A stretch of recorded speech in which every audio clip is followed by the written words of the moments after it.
हम लोग भारतीय जनता पार्टी परिवार में आपका स्वागत करते हैं और इस अवसर पर मैं पार्टी के राष्ट्रीय अध्यक्ष आदरणीय जेपी नड्डा जी से आग्रह करता हूं कि जाखड़ जी को भारतीय जनता पार्टी की सदस्यता की पर्ची और उनका पार्टी में स्वागत करें। बुके लियो।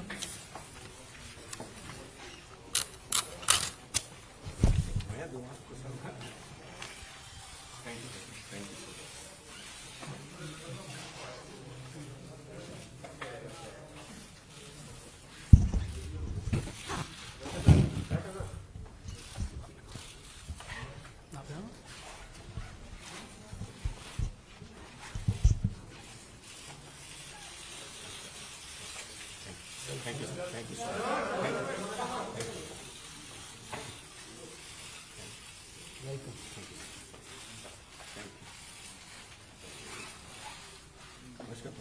हम भी आपको वेलकम करते हैं। Welcome sir.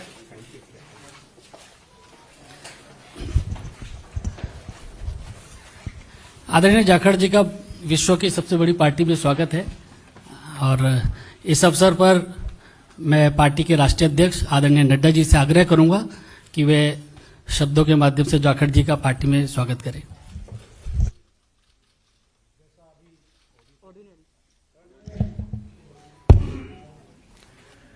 जैसा अभी अनिल बलूनी जी ने आपके सामने इस विषय को रखा है कि सुनील जाखड़ जी भारतीय जनता पार्टी की सदस्यता लेकर भारतीय जनता पार्टी में शामिल हुए हैं, मैं अपनी ओर से और पार्टी के करोड़ों कार्यकर्ताओं की ओर से उनका भारतीय जनता पार्टी में स्वागत करता हूं, अभिनंदन करता हूं। ये हम सब के लिए खुशी का विषय है कि सुनील जाखड़ जी जो एक अनुभवी नेता और जिन्होंने लगभग 3.5 दशक राजनीति में एक अपना स्थान बनाया है, ऐसे व्यक्तित्व भारतीय जनता पार्टी में शामिल हुए हैं। आपने कई जिम्मेवारियां निभाई हैं, प्रदेश के कांग्रेस के एक समय अध्यक्ष भी रहे, एलओपी भी रहे, लोकसभा में भी रहे, विधानसभा में लंबे अरसे तक रहे और एक अपनी खास छवि पार्टी से अलग हट करके आपने स्थापित की और किसानों के नेता, युवाओं के दिलों में जगह एक ईमानदार छवि के साथ आपने कई जिम्मेवारियों पर काम किया है। आज मैंने आप सबसे पहले भी कहा था कि पंजाब में राष्ट्रवादी ताकतों का जो प्रथम स्थान है वो भारतीय जनता पार्टी ले रही है और इसलिए आवश्यक होता है कि राष्ट्रवादी विचार रखने वाले सभी लोग भारतीय जनता पार्टी के साथ जुड़े और मजबूती प्रदान करें। Punjab is a border state, more than 550 kilometers border is along with Pakistan. There are issues related to drugs, there are issues related to terrorism, there are issues where it is the endeavor from the Pakistan side is to make it a gateway for all activities which is going on, which may be which may be detrimental to India. तो ऐसे में राष्ट्रवादी ताकतों का मजबूत होना पंजाब में आज की आवश्यकता है और आज पंजाब में भारतीय जनता पार्टी ऑपोजिशन की आवाज बन करके आ रही है और इसीलिए मैंने उस समय भी कहा था कि बहुत लोग कांग्रेस से और अकाली दल से भी जो भी राष्ट्रवादी ताकतों के साथ जुड़ना चाहते हैं वो भारतीय जनता पार्टी के साथ आना चाहते हैं।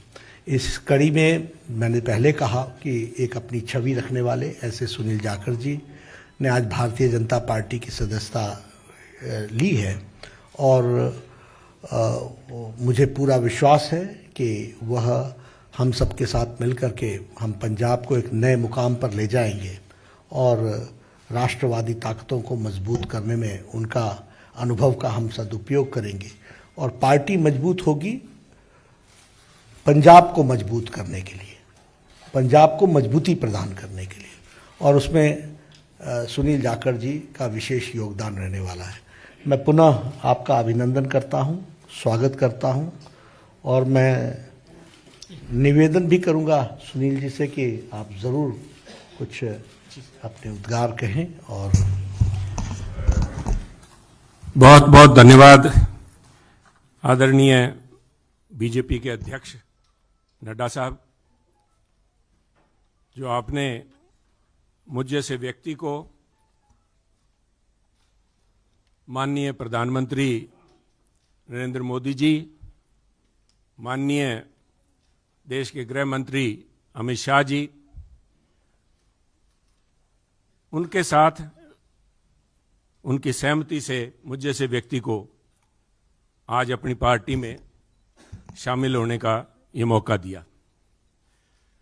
मैं आभारी हूं मंच पे जो मौजूद हमारे प्रभारी अनिल बालूनी जी हैं।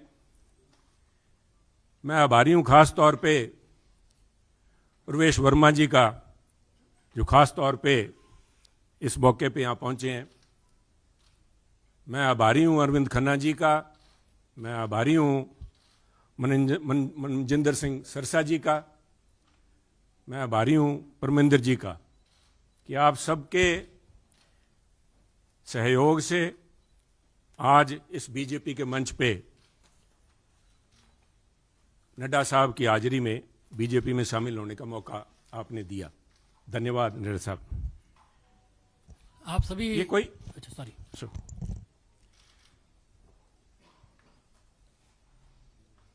कोई आसान काम नहीं होता। 50 साल का संबंध मेरा कांग्रेस से है।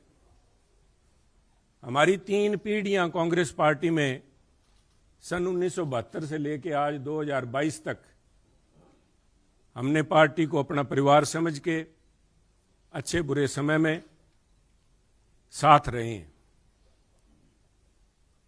और एक चीज जो मैं समझता हूं, जिसकी वजह से, जिस आत्मीयता से और जिस खुले दिल से बीजेपी के शीर्ष नेतृत्व ने और नड्डा साहब ने आज मिलने का मौका दिया, उसका सबसे बड़ा कारण था कि सुनील जाखड़ ने राजनीति को निजी स्वार्थ के लिए इस्तेमाल नहीं किया। सुनील जाखड़ ने कभी तोड़ने का काम नहीं किया। हमने सभी हमेशा कोशिश की है, शायद सफलता ना मिली हो, जोड़ने का काम किया है। और मैं एक ऐसे सूबे से संबंध रखता हूं, एक ऐसे प्रांत से आता हूं जो गुरुओं, संतों, पीर, पैगंबरों की धरती मानी जाती है।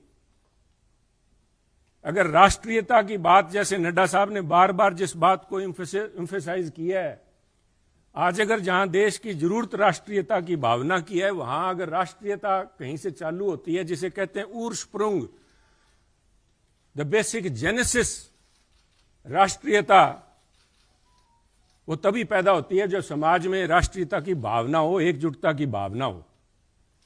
और पंजाब का मूल मंत्र ये रहा है, गुरु साहब ने, गुरु नानक देव जी ने सर्व साझीवालता की बात कब की थी? आज भी उस पर पहरा देने के लिए पंजाबी उसी तरह तत्पर खड़े हैं। अगर सुनील जाखड़ ने आज एक परिवार से 50 साल का रिश्ता तोड़ने की नौबत आई तो कोई आधारभूत बातें थीं, किसी कोई व्यक्तिगत झगड़ा नहीं था। झगड़ा राष्ट्रीयता को लेके, पंजाब की अखंडता को लेके, पंजाब की जो भाईचारा है, भाईचारक सांझ है, जिसको कि टेररिज्म AK-47 की गोलियां नहीं तोड़ पाई। जहां आपसी भाईचारे में, चाहे वो सिख हो चाहे हिंदू हो, उनके अंदर किसी किस्म का कोई द्वेष की भावना पैदा नहीं हुई। 25,000 से ज्यादा पंजाबियों ने कुर्बानी दी।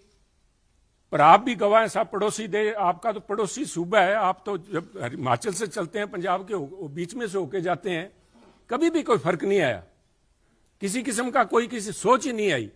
और उसी राष्ट्रीयता की भावना के लिए पहरा दे के सुनील जाखड़ ने अपनी 50 साल की जिंदगी का वही मूल मंत्र था।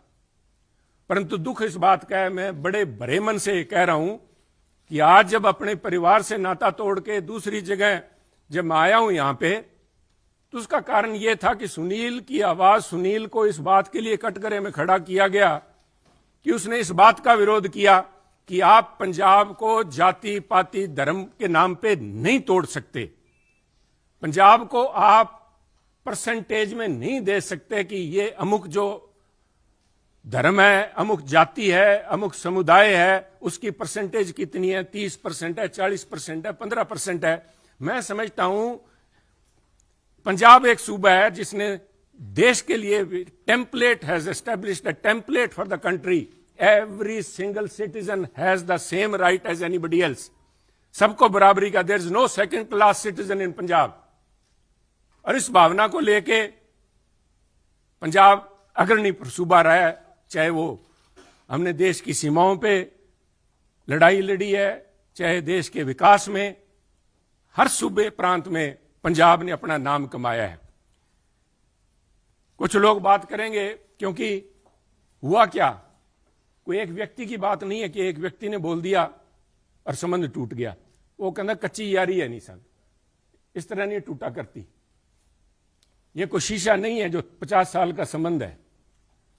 कहते हैं कोई शीशा नहीं है कि पहले हम इंसान हैं, हमने रिश्तों को निभाया है असूलों की तरह, पर जब असूल ही टूट जाएं, जब हम अपने सिद्धांत से हट जाएं, अपनी आइडियोलॉजी से हट जाएं, तो मैं समझता हूं this is a right time to have a rethink.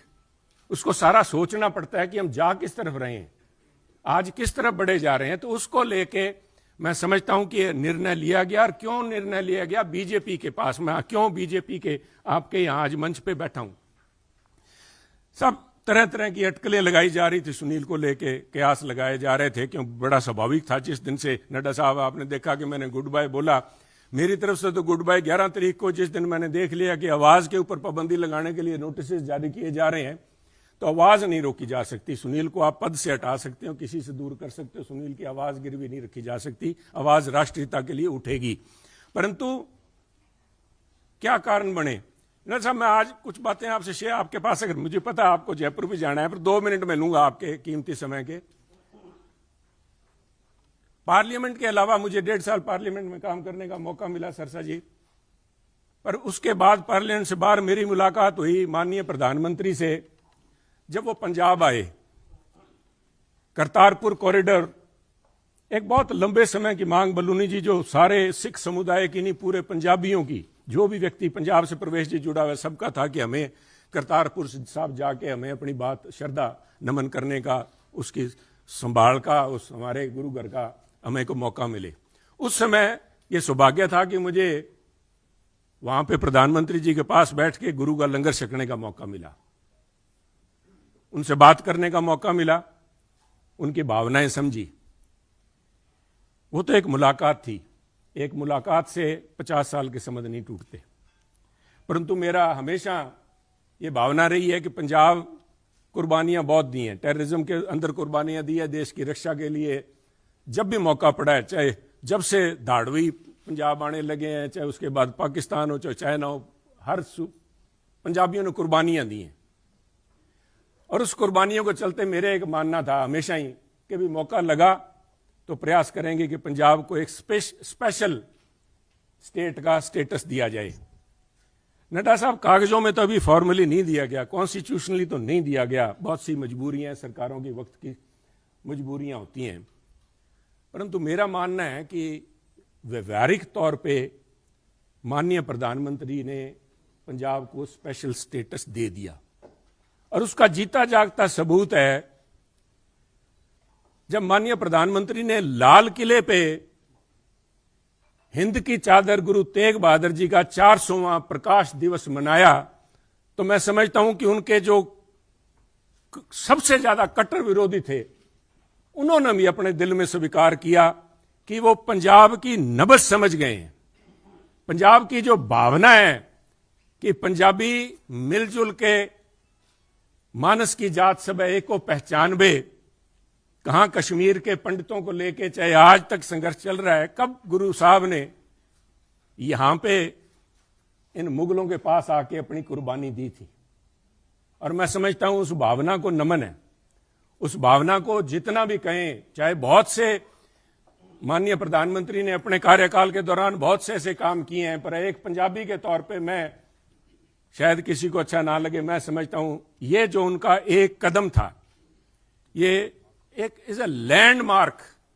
इसने अपने आप लोगों की भावनाएं, लोगों की आज भावनाएं उनके साथ जुड़ी। और मैं समझता हूं कि आज मेरा यह सौभाग्य है कि पंजाबी होने के नाते और गुरु साहब की उस धरती से आते हुए, जैसे गुरु नानक देव जी के बारे में अल्लामा इकबाल ने कहा था कि फिर उठी सदा आखिरी एक तौहीद की पंजाब से, मर्दे कामिल ने जगाया हिंद को फिर ख्वाब से।